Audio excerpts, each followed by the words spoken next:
బీసీల వార్తలట చిన్న కాలం, ఈ డబ్బలు ఉంటాయి కదా చిన్న కాలం, సింగిల్ కాలం వార్తలు చిన్నగా పేర్కొన్నారు. అట్లా సమస్య కోణం అంటే అన్నదమ్ముల గొడవలు, పేరు చెప్పకుండా రైతులు ప్రజలు అనే పదాలు. ఓకే, వీళ్ళే పేరు చెప్పకుండా రైతులు ప్రజలు బాధితులు అట్లా బాధితులు ఇదంతా ఈ బ్యాచ్ అన్నట్టు.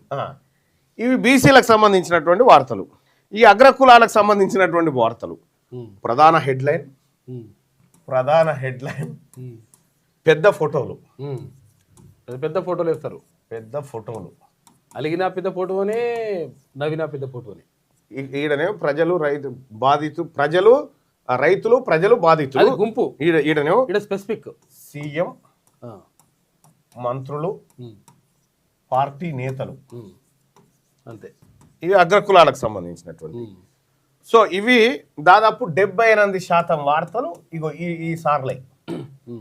మొత్తం ఈ చిన్న సమస్య కోణము రైతులు ప్రజలు బాధితులు ఇలా కలిపి 22%. అది ఇక ఓ రకంగా చెప్పాలంటే ఇదేమో బాధిత వార్తలు, బాధితులై ఎవరైతే బాధపడుతారో వాళ్ళే అన్నట్టు.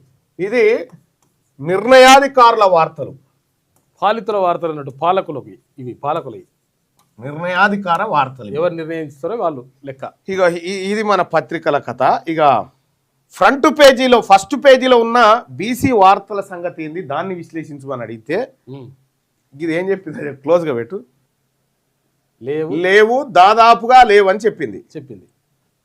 బీసీల కోసం కనిపించిన వార్తలు రైతులు సమస్యలు, భూమి, వరదలు, నష్టం, కూలీల ఇబ్బందులు, ధరలు, రోడ్లు, తాగునీరు, బాధలు, కష్టాలు, ప్రజల ఆందోళన, రైతుల ఆవేదన వంటి పదాలు. ఏవి బీసీల కాడ వీళ్ళు వాడిన పదాలు చూడు.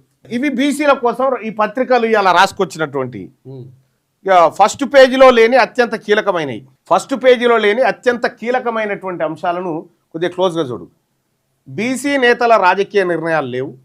బీసీ రిజర్వేషన్లు జనగణన అంశం లేదు. బీసీ రాజకీయ డిమాండ్లు లేవు. బీసీ ఎమ్మెల్యేలు మంత్రుల పాత్ర లేదు. బీసీ సంఘాల రాజకీయ ప్రకటనలు లేవు.